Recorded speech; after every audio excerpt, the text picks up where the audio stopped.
আসসালামু আলাইকুম, welcome to my channel বৃষ্টিস kitchen. আজকের রেসিপি চট্টগ্রামের ঐতিহ্যবাহী কপটা কোরবানিদের সময় চট্টগ্রামে সবাই করে থাকে এবং এটা খেতেও খুব টেস্টি হয়। আমি ফার্স্ট টাইম ট্রাই করলাম, তাই আপনাদের সাথে শেয়ার করতেছি। দেখেন আমার কপগুলো কত সুন্দর লাগতেছে। যতটা দেখতে সুন্দর লাগতেছে ততটা কিন্তু খেতেও ভালো লাগে। এই জন্য আমি নিয়ে নিব মাংস, গরুর মাংস। এরকম যার যার ইচ্ছে মতো পিস করে নেবেন। আমি ছোট ছোট পিস করে নিয়েছি, বেশি ছোটো না, মিডিয়াম। এর মধ্যে দিয়ে দিয়েছি 2 চামচ মরিচের গুঁড়ো, 1 চামচ হলুদ, হাফ চামচ ধনিয়া আর জিরার গুঁড়ো, আর পরিমাণ মতো লবণের পরিমাণটা যার যার মতো দিয়ে দিবেন। আর দিয়ে দিচ্ছি সরিষার তেল এবং সামান্য পরিমাণ পানি, 2টা তেজপাতা এবং গরম মশলা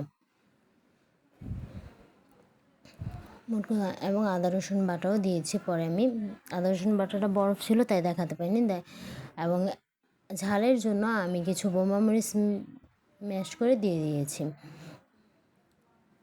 দেখেন মাংসটা আমি রান্না করে নিয়েছি। নর্মাল মাংস যেভাবে রান্না করতে হয় সেভাবেই রান্না করে নিব।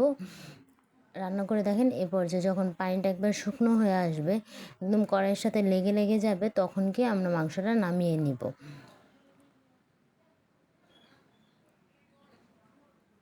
হ্যাঁ, আমি আপনাদের মানে না কেটে ফুল ভিডিও দেখিয়ে দিচ্ছি যে মাংসটা কতটুকু পরিমাণে মানে শুকিয়ে নিয়েছি আমি, যাতে মানে আমার কড়াইয়ের সাথে লেগে যাচ্ছিলো এই মাংসগুলো।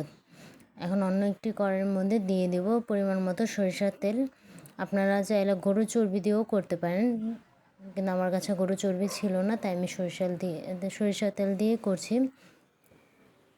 এখন আমি রান্না করা মাংসগুলো, এই তেলটা গরম হলে রান্না করা মাংসগুলো তেলের মধ্যে দিয়ে দিব।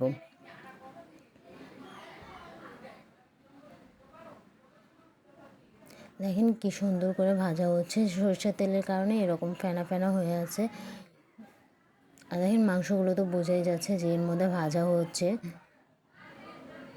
মাংসগুলো খুব ভালোভাবে ভেজে নিতে হবে, লাল লাল করে ভেজে নিতে হবে। দেখেন আমি অনেক টাইম নিয়ে ভেজেছিলাম।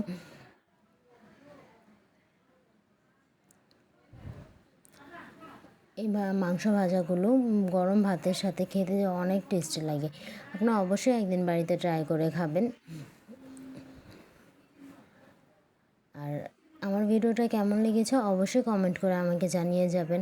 আজকের মতো এ পর্যন্তই, দেখা হবে অন্য কোনো ভিডিওতে।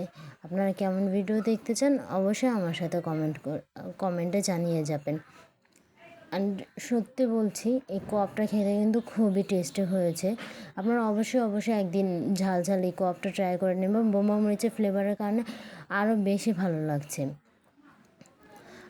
মানে বলার বাহিরে আমার কাছে অনেক ভালো লেগেছে। আপনারা অবশ্যই একদিন ট্রাই করবেন। দেখেন কি সফট হয়েছে। আমি আপনাদের একটু ছিঁড়ে দেখাচ্ছি, গরমের জন্য হাতে ধরা যাচ্ছে না। দেখছেন, ধরার সাথে সাথেই ছিঁড়ে যাবে। দেখা হবে অন্য কোনো ভিডিওতে। আজকের মতো এই পর্যন্ত, আল্লাহ হাফেজ। দেখা হবে অন্য কোনো ভিডিওতে।